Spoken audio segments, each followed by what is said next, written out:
All right. Well, now, Halitics, I'm Hal Ginsberg. So glad to be talking today. It is Tuesday, the 22nd day of July. And I'm looking forward to this week. And I'll be on for, I think, through Thursday next week, but off Friday and then the following week. So taking a little bit of time off this summer. And looking forward to it. I got to tell you, I love doing Halitics. I love talking to you, but I'm looking forward to getting a little bit of a break too. I mean, it gets a little wearing because the news has just been, I think, uniformly awful. It really has been. And I mean, I've friended on Facebook some folks who are Palestinian. They're in Gaza, and the news is just so relentlessly awful. It's just so horrible. And just to know what we're doing to our fellow human beings is just so horrific. It's really wearing. It's depressing. And honestly, it's taking its toll on me, I think, emotionally.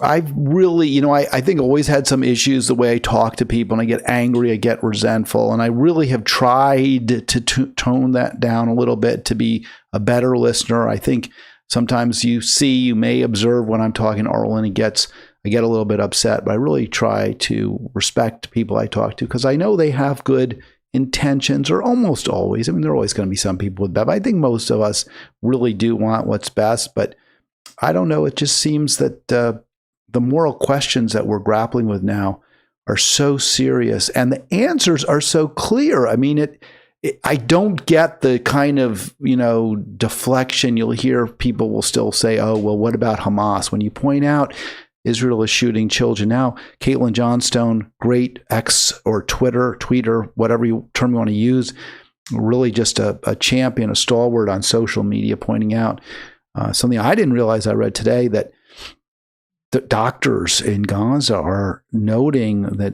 the Israeli snipers who are shooting at children, targeting children who appear with their families at the foundation centers where they're supposed to be getting food, supposed to be getting some nutrition, that the snipers are targeting them in different parts of the body. So one day might be the head, chest, the genitalia. That's what these Israeli soldiers are doing, is they're deliberately targeting specific body parts of the Gazan children whom they're starving to death.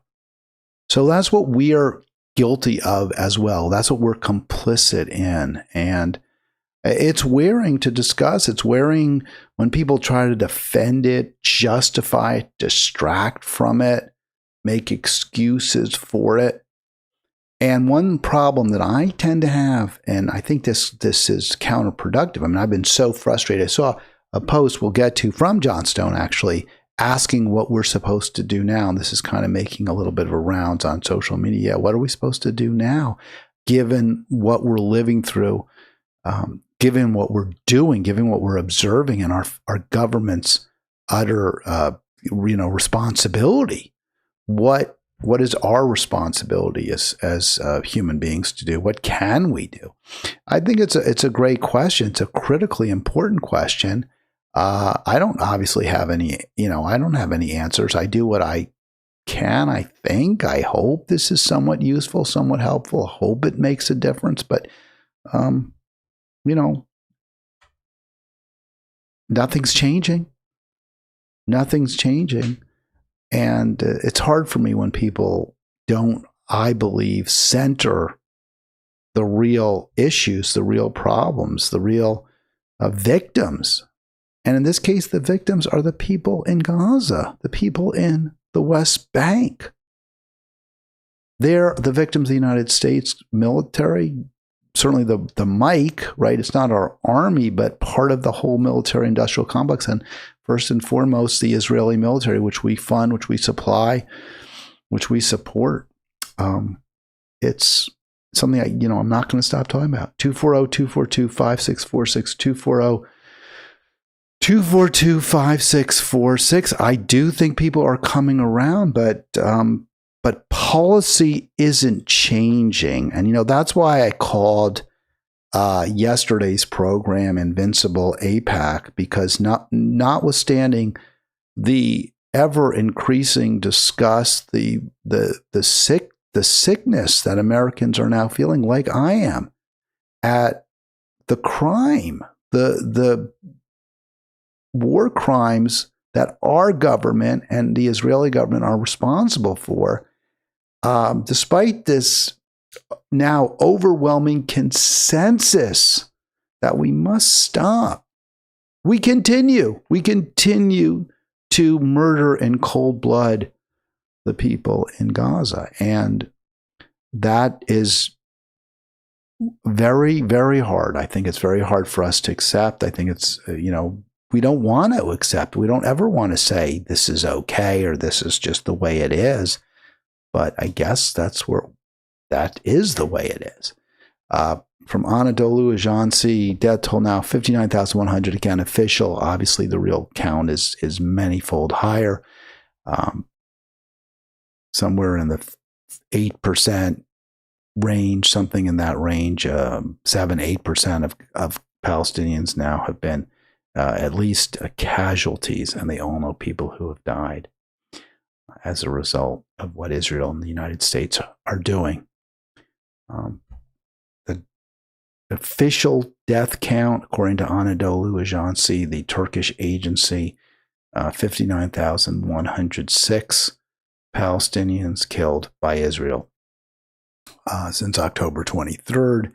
77 more bodies brought to hospitals, and I don't know even how they have hospitals. I mean, they're basically rubble throughout the region.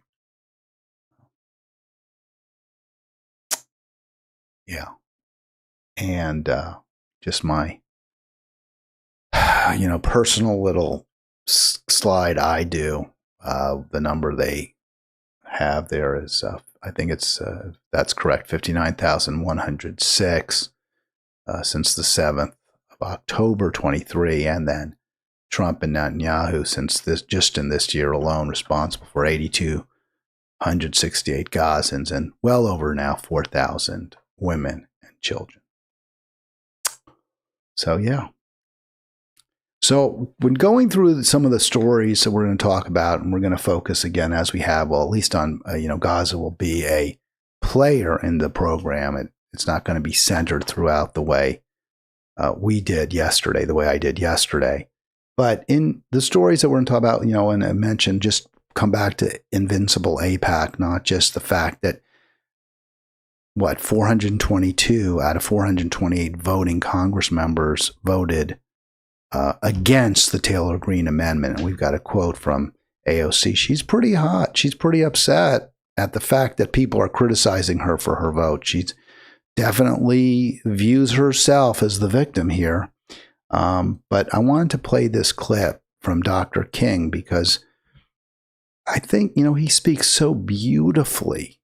He's so powerful. This is going to be, I'm not going to play the whole thing. It's over 2 minutes. I'm not going to play it. It's very powerful. Just a short, brief segment of this. And I thought I could just put the quote up. I thought, hey, YouTube's so good. It's got all the historical speeches. So let's just go and play just a brief section of this speech. I think this is in Montgomery, Alabama. I'm not certain. I may be wrong about where this speech was given, but here's Dr. King. Above his own. How long? Not long. Because the arc of the moral universe is long, but it bends toward justice. Yes, how long? Not long. Not long. Because mine eyes have seen the glory of the coming of the Lord. Yes, he's trampling out the vintage where the grapes of wrath are stored. Yes, sir. All right, I'm going to stop it there for a moment, but I want to just say what I really wanted to get in that clip was the quote that the arc of the moral universe is long, but it bends towards justice.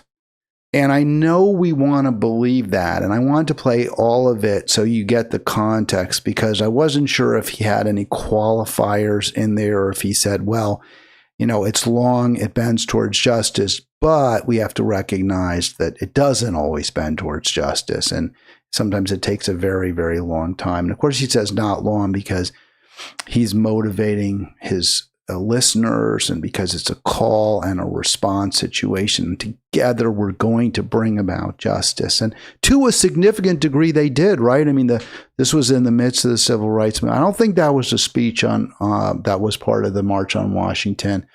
Let me just confirm that because I really want to get it exactly right. And I had seen Montgomery, Alabama, so maybe the bus boycott or even after. But, of course, we want to get this exactly right. But the important for me for this conversation, and it says here, actually, the AI overview is that King later popularized the quote, often using it in his speeches and sermons. So, where I got that from was in Montgomery, 1965 steps at the Alabama state capitol. Actually, that was may have been a different. He did speak it there. That may not have been where he. That would have been the state capitol, I believe, version. So again, what really matters is that idea that things are ultimately, hopefully, at least on an upswing. And I don't think you can look at the way the world is right now and at the stories, whether it's ecocide, whether it's genocide, whether it's the corruption in our government, remarkable wealth and income inequality ever greater, and say things are moving towards a more moral universe. And let me just play one more. How long? Not long. Because the arc of the moral universe is long, but it bends toward justice. How long? All right, so I'll stop it there. But again, so powerful. And I do believe that the arc of the moral universe can bend towards justice. What I try to do in this program is always discuss what are the conditions that will cause good people to do good things and stop people who may have bad intentions from doing them. What is the environment that is most conducive to improving the quality of life for the most people? And I think the answer is clear. It has to start with some form of economic equality, with some form of economic justice. So much of the horrors that we observe right now are people fighting over resources, over the distribution of resources. Even in the Middle East, right? I mean, we want to expand. We want more and more land for ourselves. That's what Israel's saying at a time when there's less and less. The water, the amount of fresh water keeps dropping. They want that water from the Jordan River. They want to get rid of those hungry, thirsty mouths, the Israelis do, in Gaza. So the idea is there's only a limited amount of resources and we want them for ourselves. We want all of it for ourselves. Same thing in this country. Ecocide is this scramble. We're seeing the scramble, right, for the fossil fuels, which are incredibly profitable.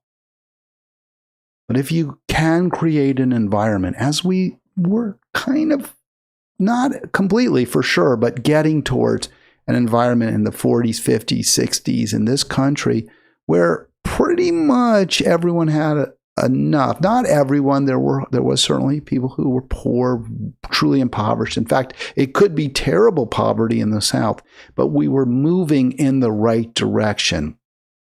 The war on poverty came a little bit later, but government programs, the New Deal programs, the GI Bill, various other policies did put a significant dent in poverty, and the numbers were dropping. People were less terrified of the wolf at the door. And the age cohort that had faced the worst likelihood of poverty, the greatest likelihood of becoming impoverished, were seniors up until Social Security.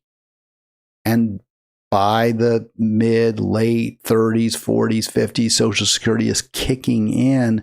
Poverty rates for seniors was declining, and for not just white seniors, but to disproportionately, because some of the work that African Americans were more likely to have done or to have done at that time was not covered.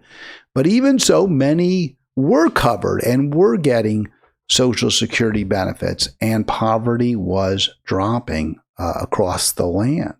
At the same time, because you had top marginal tax rates into the 50s in the 90+% range, you didn't have the billionaire class, people who were super rich. I mean, they were rich. John D. Rockefeller did pay that 90% top rate in the 30s, but of course it left him with far less, still far more than just about everyone else, but far less than he would have had otherwise, far less than a Musk or a Bezos or a Gates has today, and certainly far less Rockefeller or number two Rockefeller had than his father had been able to amass during the robber baron era. So you saw wealth and income inequality at record low levels. And that's when people started to really take seriously the idea of civil rights, women's rights, gay rights, environmental protections. There was enough of an economic security. People felt enough cushion in their own lives that they could say, okay, I'm going to think about somebody else. And another reason they thought about other people is because they knew that given the way the economic environment was set up, with the tax rates at very high progressivity, you sort of had not only the luxury, because you were less likely to become poor, of thinking about somebody else, but also there wasn't this great reward there wasn't a huge pot of gold at the end of the rainbow if you just promoted yourself, if you just put yourself first, if you just said, hey, I'm going to get rich and I can get incredibly, obscenely rich. No, that wasn't the case either. I mean, you could have a little more, maybe even in some cases a lot more, but you weren't going to be Andrew Carnegie. We didn't have that in that time. There weren't people with that kind of wealth. And so again, the upside to yourself of becoming purely a selfish creature who only put yourself and your family, yourself first, the upside was less, and the downside was also less. And because of that, people were able to spend the time putting other people first. And in a way, they were putting themselves first too, because they're saying, hey, we don't want anyone poor, because you know what? I'm not poor now. I probably won't be, but I don't ever want to have to reach that level. So I'm going to make sure that even folks that I've been taught, or maybe they weren't the best, they're less intelligent or they're less hardworking, whatever, people of color, people from other countries, I'm going to say, yeah, they should have civil rights. They should get to vote. And that was the time when our country was not a great in all respects or anywhere near it, but did some really great things.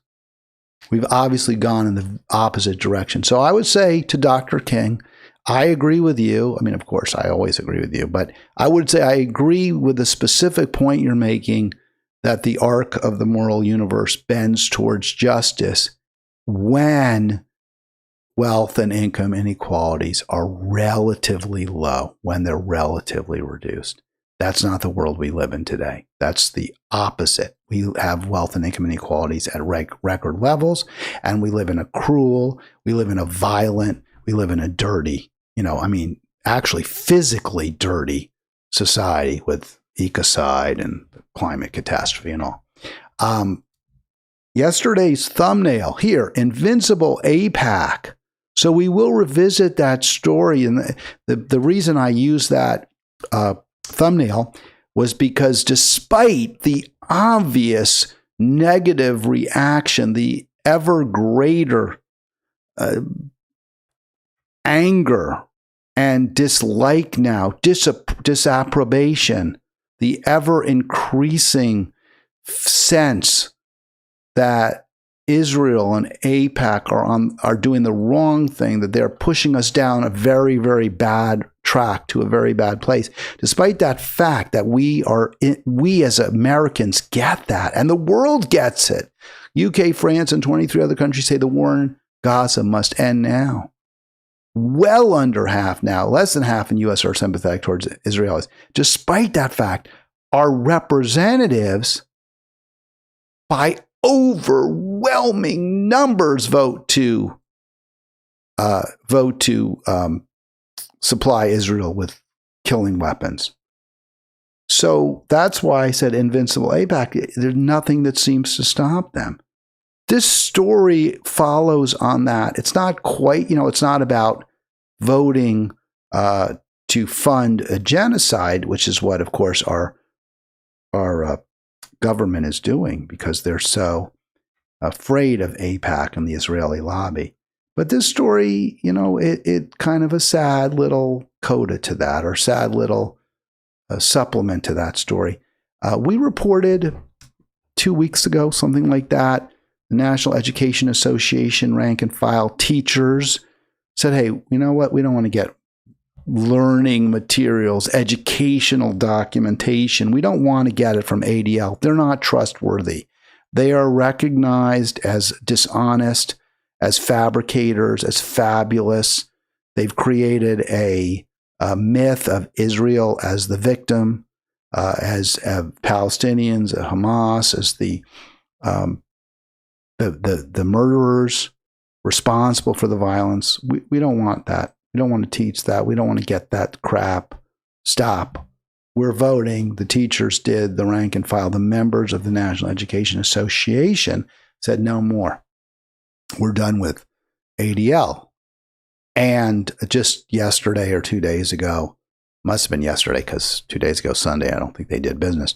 The National Education Association voted to reestablish its relationship with the Anti-Defamation League. So just a really, really upsetting development. And what happened was the Jonathan Greenblatt, the chair of the American Anti-Defamation League, went to the leadership and pushed, lobbied them and had his people send them tons of money. And I don't know exactly what threats, we don't know that, what veiled threats were made or what, how they brought pressure on them, but they were successful. They were able to pressure the NEA to vote for not the rank and file. They had already made clear, we don't want anything to do with the ADL, but the trustees, the board of NEA said, no, we're going to keep working with you guys. Now, Invincible AIPAC, right? I mean, it's ADL, but it's part and parcel of the same thing, the pro-Israel lobby. It's very, very upsetting, very frustrating. I don't know what to tell you. And the thing is, the teachers, this is, to be honest with you, the more progressive. Because there's a couple, the NEA is National Education Association. As my understanding is, the NEA is a more progressive union of teachers. The American Federation of Teachers, the Randy Weingarten operation, although I think she recently retired. No, says here, I thought she had retired. She's still present. She's been present since 2008. They famously endorsed Hillary in 2016 without having any kind of a vote, or they had some kind of a vote, but they didn't reveal the results of that vote. And a lot of teachers who had been lobbying for Bernie said the sentiment was all for Bernie. There's no way that we voted to endorse Hillary, and yet Randy Weingarten simply announced, without again presenting the results of their election, that the AFT, American Federation of Teachers, was endorsing Hillary. So again, you see the leadership, the bosses, the union bosses, betraying their rank and file. Likewise, you're seeing that in now NEA, which, as I said, is, I believe, the more sort of to the left of the teachers. And in fact, it is. And that's my wife's union, and they are a little bit to the left of AFT. But again, leadership betraying rank and file. That's not the arc of the moral universe bending towards justice, tragically. And why the split? Again, I'm going to bring this back to that idea of inequality. Why the split? Teachers are making okay living, depending where you are. You have a strong union, you have a decent contract, you can still live, although it's not necessarily easy for newer teachers, but many are still able to enjoy a relatively secure middle-class lifestyle. But the union bosses, man, you can really hit it. You go on the talk shows, you give speeches, you get paid extra for that. Their salaries are well into the six-figure range. You may get some golden parachutes. You're rubbing elbows with top Dems usually, because they do endorse Democrats. So again, the financial considerations that play into a union boss, a teaching, a high level teacher in the teaching admin in the teachers union, their considerations are very different than the people who elected them. And so you see that split where the union boss, in this case, again, a teachers union, goes against what their rank and file wants. Who knows whether there was bribes coming from the ADL to the MC, NEA. Let me see who the NEA president, I know her name was mentioned. Yeah, Rebecca Pringle. And she had announced, Pringle had announced that they were going to break with the ADL. I don't know that she was ever happy about it, but then she announced, nope, we voted the other way. We decided this isn't in our union's best interest. Is it really not in the union's best interest, or is it not in her, Pringle's best interest? Okay, so she had total compensation in 2023. I wasn't prepared to show this. I just looked this up. But it's AI. But according to, let's look this up here. Her total compensation. This is Pringle. Now, you don't think this may cause her to have a very, very different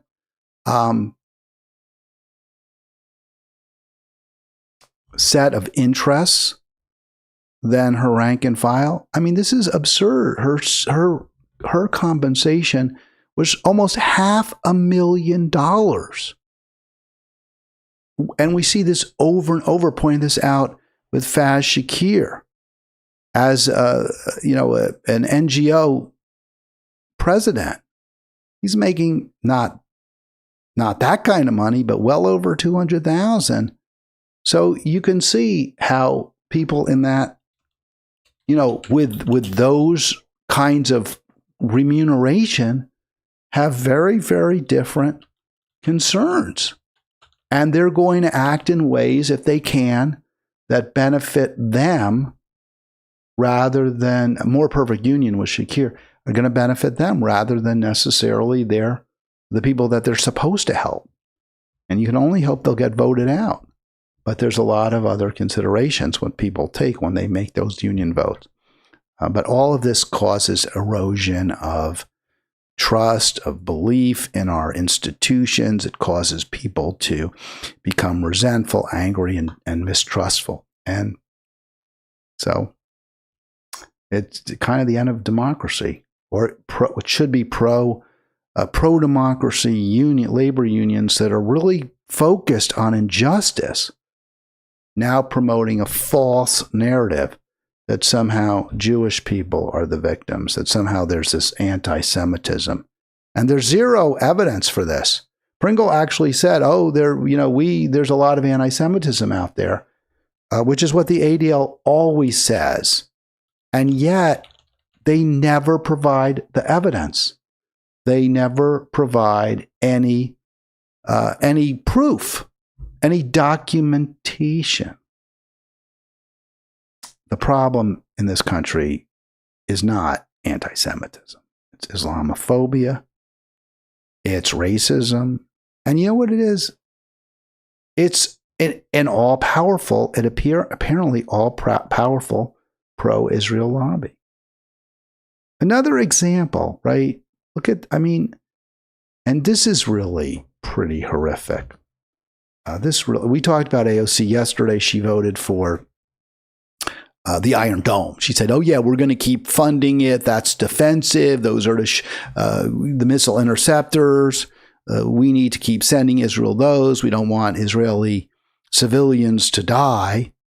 Completely ignoring the fact that those Israeli civilians are pretty much by a majority now, all in, certainly for the occupation, and maybe 50% actually support the complete elimination, the eradication of the Palestinian people. The only way to stop, this is a rogue nation now, is Israel.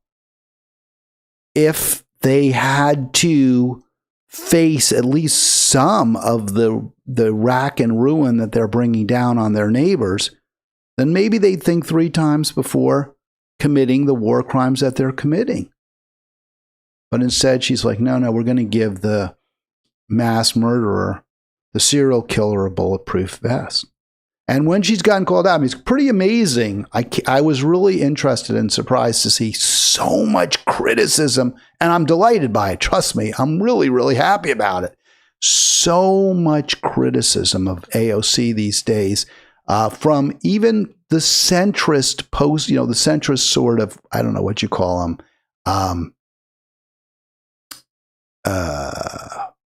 Yeah, that shouldn't be what they're. The centrist podcasters, like the Rational National, David Dole and Figueiredo.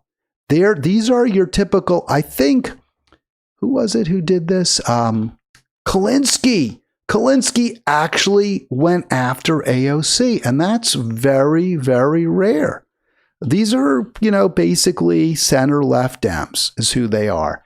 And they are not inclined ever to take on AOC. She's their hero. Why would we ever criticize her? We're not going to pee in the tent. You pee outside the tent. And it's absurd, their attitude. But here, AOC is really hearing it, and she's not happy about it. She's not taking stock.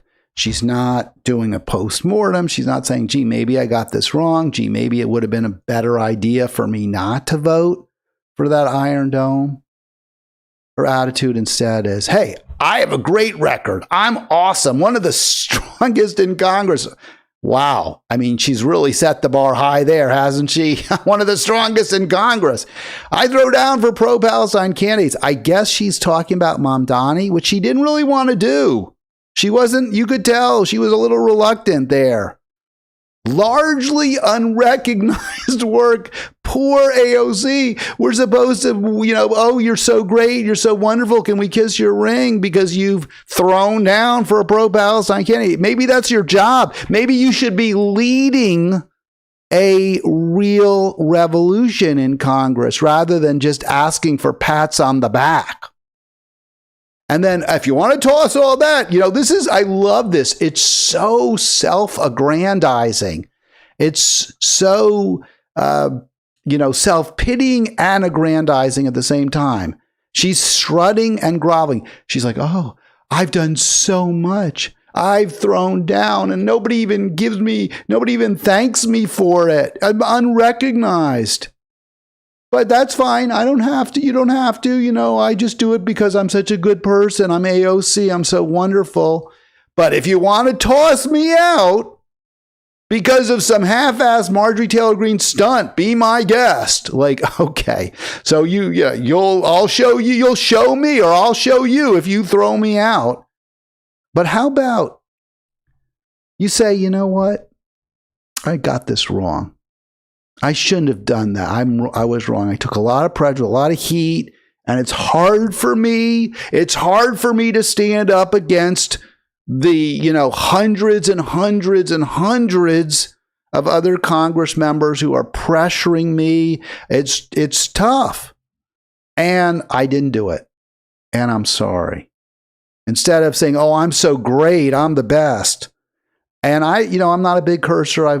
We talk about that, but this response from Max P. It's not Max Blumenthal. I don't know who it is. But he's like, you can't say S like that. AOC, when this is one of your most, your most well-known statements on the genocide is that Kamala, you lied. You gaslit us. You said that Kamala is working tirelessly. We know that's false. So please just stop, right? The thing that's so disappointing though, and again, if AOC, right, supposedly one of the best, not the best, but one of the best in Congress, Raskin, right, he voted against the Taylor Greene Amendment. He voted to keep funding Israel. How can we say there's not one, true? I like Tlaib, I like Omar most of the time, but they did vote for the congressman from AIPAC and Wall Street to be their leader, Hakeem Jeffries. I think they voted for Nancy, maybe not Pelosi in 21. I'm not sure about the 2021. I'm not sure. But yeah, 22, 24. So not certain about that. 2020 and then 24. Yeah. So not clear. Maybe they did, maybe they didn't. But they're okay, but they're not great. So here was a response to that post, because I put that on social media, the one about poor, pitiful AOC, right? Because she's the one we're supposed to feel sorry for. We've got to feel so sorry for AOC because she's worked so hard for she's supported pro-Palestine candidates, even. And it's not even recognized. Nobody's recognizing her for how great she is. So there was this response. She is absolutely vile. And I wrote, it's sad because it is sad. And then I wrote, this was sort of saying, maybe I shouldn't have written this. I'm sort of debating whether this was a mistake. She is, yes, agreed, 100%. But to be fair to her, so were all the other Dems who voted with her and against the MTG amendment, and the Republicans too. And the response was, yes, of course, but, and I think this is really fair, right? Because one of the people defending her, like, hey, it's not really fair. Why are we singling her out? Why is she getting the brunt of it? There's lots of others really bad people too. I'm saying, yeah, they're all bad. And then this commenter says, of course, but they aren't bragging about standing with Palestine like she is. And I just said 100%. To be fair, though, again, to AOC, she bragged about staying with Palestine because she got all the heat for not standing with Palestine, which she deserved. I think there's several reasons. I mean, she's definitely put herself in the front of the so-called resistance. She did run her phony Fight Oligarchy tour, which is clearly only fighting against Republicans. It's a fighting Republicans. It's a hyper-partisan tour. It's not a Fight Oligarchy tour. She's totally for Democratic oligarchs. There's no question she supports Democratic oligarchs. She said Kelly and Gallego are fantastic. And they're certainly not. So she's clearly only against oligarchs in the Republican Party. She clearly was reacting in part to Marjorie Taylor Greene, who she has a terrible feud with. She can't stand. So she put her personal animus, her selfish, self-centered, her selfish concerns ahead of everyone else. I think that's all part of it. I think she, again, tries to present herself as somewhat better than other people, and that causes resentment when she isn't. But I think there's another point. When I criticize AOC, my point is ultimately this. She's about the least bad. There are a few others on some issues who aren't as bad as she is, but she's pretty close to the least bad in Congress. Likewise, Raskin, who I have not talked a lot about, grandstander Raskin, not lately. But again, he's apparently raised some enormous gobs of money for next year, which again tells you if someone is raising all that money, unless they're Bernie, it's all small dollar. I don't think Raskin's are.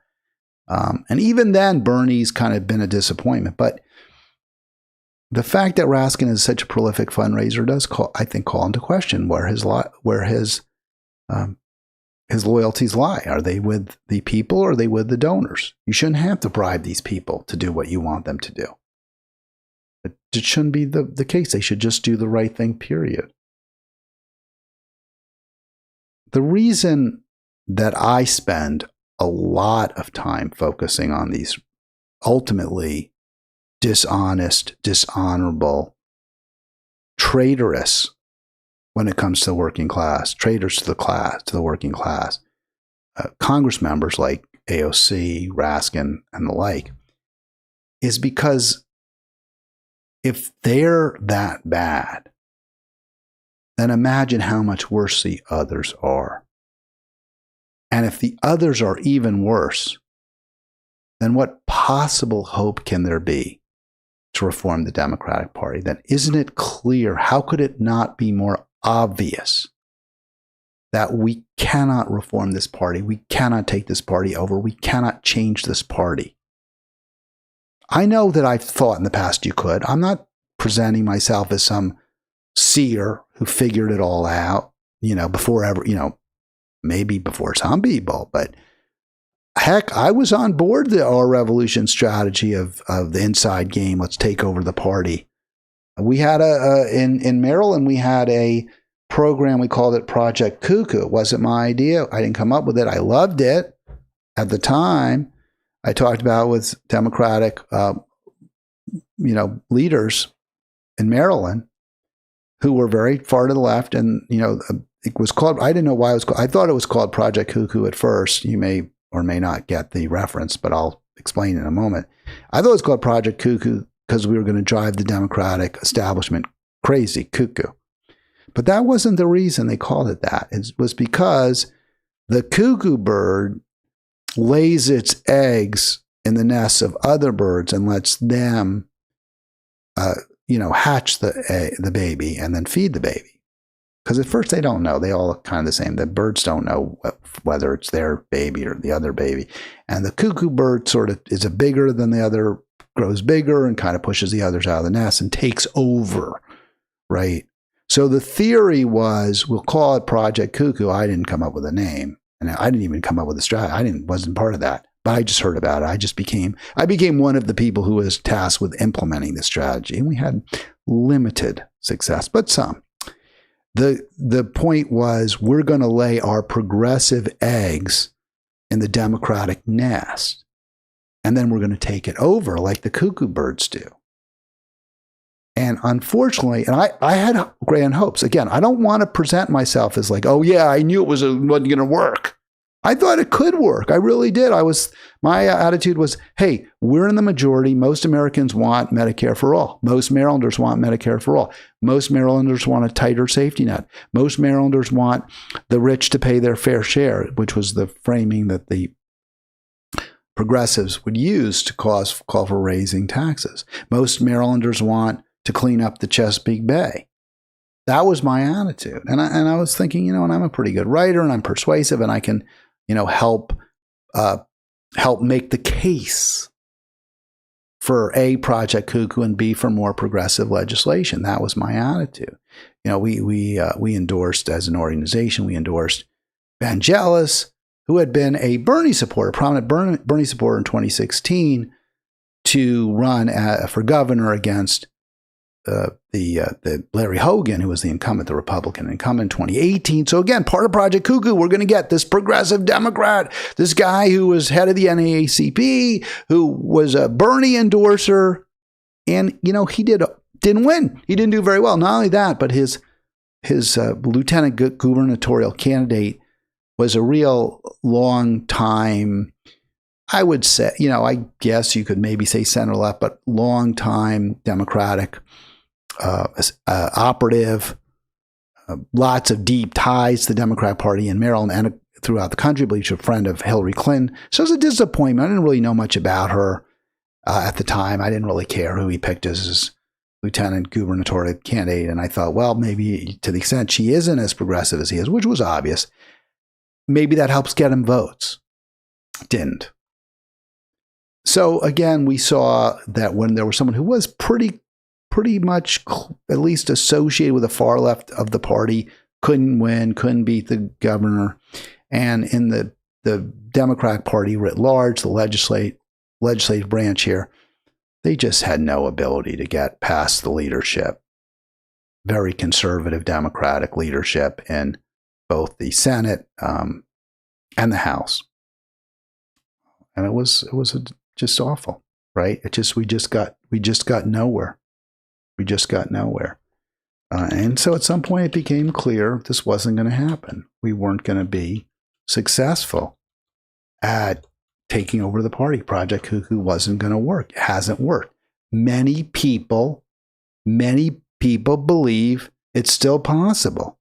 I will watch a podcast with the guy Nathan J. Robinson, who I kind of like sometimes, and he was just the past week completely dismissive of the idea that we need to move towards a third party, still flogging the notion that, Imam Dani proves, yes, we can win, we can beat back the corporatists. It's absurd. Yes, maybe every now and then Imam Dani rises to the top. And often, if they're an AOC, they capitulate, often without even a fight, with barely a whimper. Even if we can get Imam Dani now and then, that's not enough. That's not close to enough. We need to be constantly pushing for more and more Imam Danis. And that's only going to happen if there's a real third-party movement that has real successes and that scares the bejeebers out of the Democrats, to the point where at least some of them, not maybe the donor class forever, not maybe the Schumers or the Jeffries, but at least some who are, maybe more central, maybe the Raskins, gives them a little bit of starch, gives them a little willingness to take on their leadership class, because they're afraid if they don't, they could lose completely. This is probably why AOC, if for no other reason, if it wasn't pressure from her own party, if it wasn't a fear of bucking AIPAC, maybe it's just she hates Marjorie Taylor Greene. So this was posted by Brian Fauci. I don't know if he's related to Dr. Fauci. So AOC was going right after, I guess, Trump bombed the Houthis, which was a terrible thing to do and completely illegal without congressional authorization, which also, by the way, Biden did. But AOC tweeted about it, and here's what MTG writes. "Shut up, you pathetic little hypocrite. You fully support our military, and I see running the proxy war against Russia and Ukraine." That's true. I was looking at that. She did. I checked that out. She did do that. She voted for billions for Ukraine. And you voted to fund the Ukraine war under your president with dementia. True. You don't get to play anti-war and moral outrage anymore. And I think Taylor Greene has a great point there. Now, she also is a phony. She also, because she's made lots of bad votes herself. But when it comes to kind of voting against war, maybe she's a little better. I think she voted for a huge gifts to Israel as well, or huge military deliveries. So, but she's spoken out to a degree, perhaps more so than AOC on this issue. And this is what Taylor Greene was responding to: the president's disastrous decision to bomb Iran. It wasn't the Houthis, although I think she had criticized that too. The president's disastrous decision to bomb Iran without authorization is a grave violation of the Constitution. And I agree. She's right. AOC is right. But she's also a hypocrite. And Taylor Greene is right about that too. And that's probably right. Why? Because AOC, I'm sure, hated being called out, hates being insulted. She clearly has a thin skin. She's prickly. She's gone after protesters who call her a sellout. She did that most recently. We just saw it with that tweet. If you want to throw it all out, you want to throw me out because I voted for Israel, well, good luck with that. Yeah, I don't know. I mean, I don't know. It's hard to imagine that we can buy into the notion that the moral universe is bending towards justice. It really is. As Johnson writes, what's the plan? We just sit and watch Israel starve Gaza to death with the support of our own governments. And then what? We just go along with our lives knowing that that happened and that this is what we are as a society. Those are my thoughts. I am genuinely curious how exactly is everyone planning to go about living their lives after that point. How does that work exactly? This is what Martin Amos wrote about. This is kind of the theme, what she just says, Johnstone, the theme of his book, about Auschwitz, about the zone of interest. It's actually called Zone of Interest. And it's about, just this sort of banal Nazis who murder hundreds of thousands of people, especially centering Rudolf Höss, the commandant of Auschwitz, but also some of the Nazis who either worked inside it or, inside the death camp or just outside it. And it sort of, he sort of asks that question, how do people live their lives? And they just seem to do it, whether they're the worst of the worst, like Höss and his, but his wife and his, they just sort of, they get used to it. And okay, this is part of our life, is this death camp and mass murder and putting people in gas chambers and then burning their bodies. That's just the way life is. And I feel that's where we are now. And I can't square that fact. I can't square that reality with a moral universe that bends towards justice. Don't forget, I have not done it yet. I will do it now. Do not forget. Let me see if this will come up. Subscribe now. There it is. Yes. And don't forget the bell.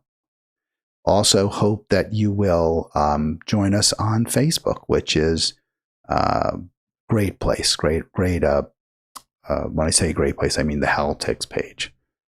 Really good resource for back and forth, for dialogue, for disagreements. Hopefully it's somewhat civil there. And I'll ask you to like. Thumbs up. Always cool. Very nice.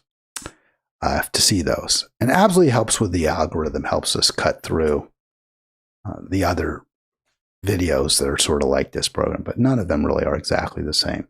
I want to get to the Politico piece that I think came out. Well, it came out Friday. We didn't really talk about this. This relates to Trump and Epstein, his best besties, and Trump claiming that he really didn't know what Epstein was doing and he wasn't part of all that. And then it turns out he puts allegedly, at least according to the Wall Street Journal, we haven't seen it. And this is an issue now, is we haven't seen the letter. And I think the Wall Street Journal absolutely has a duty to publish it, because what I think I'm going to start to wonder, is this some sort of I don't know what the right term is. Is it a fault? It's where you, like sort of a straw argument where they leak a false story, right? You leak a fake story that gets everyone all certain that somebody did the worst thing, and then you debunk it. Turns out it wasn't true, the false story, and everyone forgets about all the other awful things that they did. So is this not really true about Epstein and Trump? Did the Wall Street Journal make it up? Did someone plant it? What was that? There was one about, I think there was, that's, I kept thinking, what's the analog to that? And it was the W didn't, what was it? There was something about the Air Force or something, the Texas Air Guard, that W went AWOL, or that he had gotten a bad evaluation, something of that nature, that there was some document in terms of his evaluation was really bad. And 60 Minutes published it, and then it was proven not to be the case. And so people forgot all about the fact that W really was a chicken hawk, and he really had his family pulled strings so that he could go into the Texas Air Guard. And but because 60 Minutes went overreached about W, people were like, they just sort of disregarded. They were able to disregard other stories about W that were true.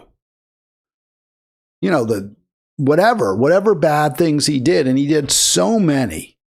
But part of the defense would be, well, the media just has it in for him because look at that 60 Minutes story. They'll believe anything. They'll say anything really, really bad about W because they, let me see, I've got to get this about W. I have W because now I hadn't thought of it. I hadn't even realized this was what I was thinking of. This is the exact analog, I believe. The Killian documents where they somebody typed in some criticism of Bush that apparently he was somehow, I don't know, got some special preferential treatment. And it turns out that the documents there was forgeries on the documents that made Bush look even worse than he really should have looked. And when that was debunked, everyone said, hey, see, this just proves the media hates him. They hate W, and they're just going to do everything possible to make him look bad. All right, 240-242-5646.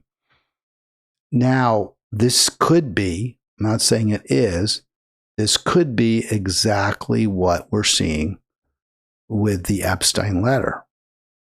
That Trump really didn't write that Epstein letter where he talks about, a wonderful secret, every day be a wonderful secret, and where he allegedly doodled pubic hair on a drawing of a woman. So I guess it was that he had not completed his tour. The fake story was that W hadn't completed his tour of duty honorably in the Air Guard, but he never got any kind of consequences for it. And it turned out that story was false. And because 60 Minutes had run with that false story, everyone got to say, oh, see, they hate W and it's all lies about him. The media just is going after him when it's not true, when most of the criticism of him was completely fair. The story about Trump that was in the Wall Street Journal apparently has united, at least according to Politico, much of MAGA world. This is a much better place. Wall Street Journal bombshell unites frayed MAGA.